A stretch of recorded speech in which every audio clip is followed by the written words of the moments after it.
Hello, my name is Dr. Heinsohn. I teach geography at Morton Hall School. I thought of reading an extract from my favourite humorous book to you, but that wouldn't work because I burst out laughing every time I read it to myself.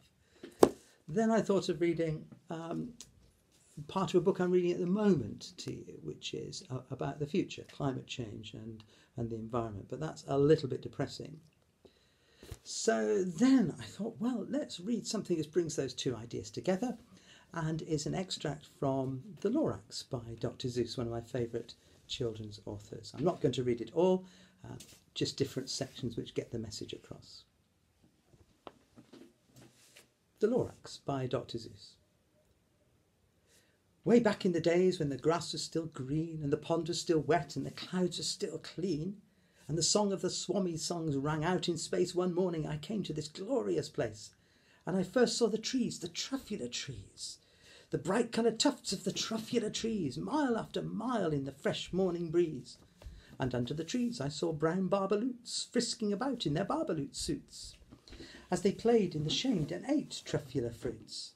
From the ripulous pond came the comfortable sound of the humming fish humming while splashing around. But those trees, those truffula trees, all my life I've been searching for trees such as these. The touch of their tufts was much softer than silk, and they had the sweet smell of fresh butterfly milk.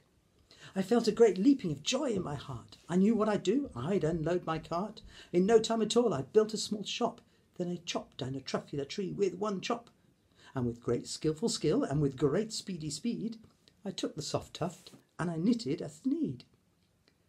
The instant I'd finished, I'd heard a gazump. I looked and I saw something pop out of the stump of the tree I'd chopped down. It was a sort of a man. Describe him, that's hard. I don't know if I can. He was shortish and oldish and brownish and mossy, and he spoke with a voice that was sharpish and bossy. Mister, he said with a sawdusty sneeze, I am the Lorax, I speak for the trees. I speak for the trees have no tongues, and I'm asking you, sir, at the top of my lungs. He was very upset as he shouted and puffed. What's that thing you've made out of my truffula tuft? Look, Lorax, I said, there's no cause for alarm. I chopped just one tree, I'm doing no harm. I'm being quite useful. This thing is a thneed. A thneed's a fine something that all people need. It's a shirt, it's a sock, it's a hat, it's a glove. But it has other uses, yes, far beyond that.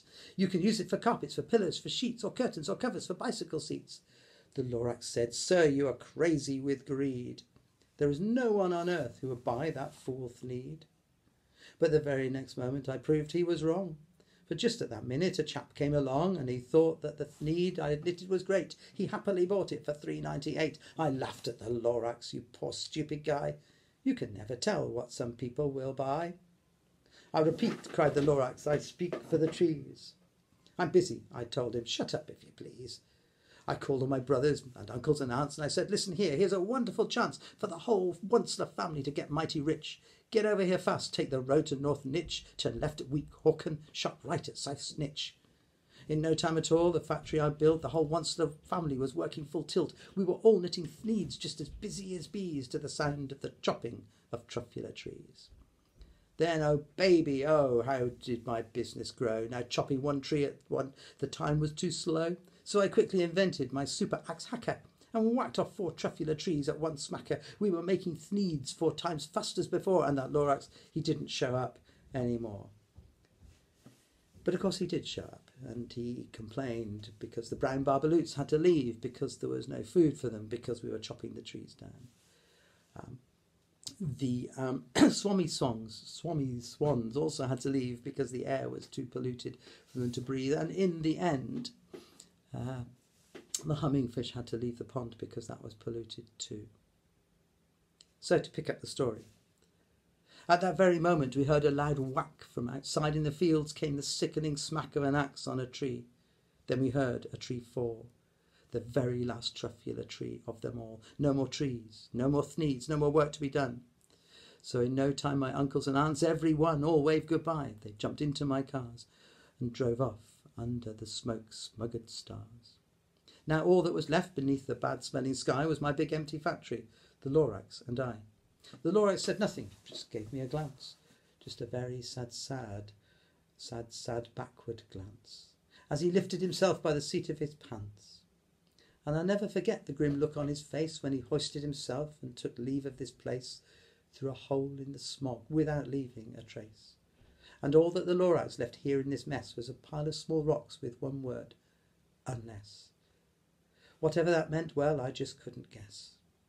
That was long, long ago, but each day since that day I've sat here and worried away. Through the years, while my buildings have fallen apart, I've worried about it with all of my heart. But now, says the Onceler, now that you're here, the word of the Lorax seems perfectly clear. Unless someone like you cares a whole awful lot, nothing is going to get better. It's not. Thank you.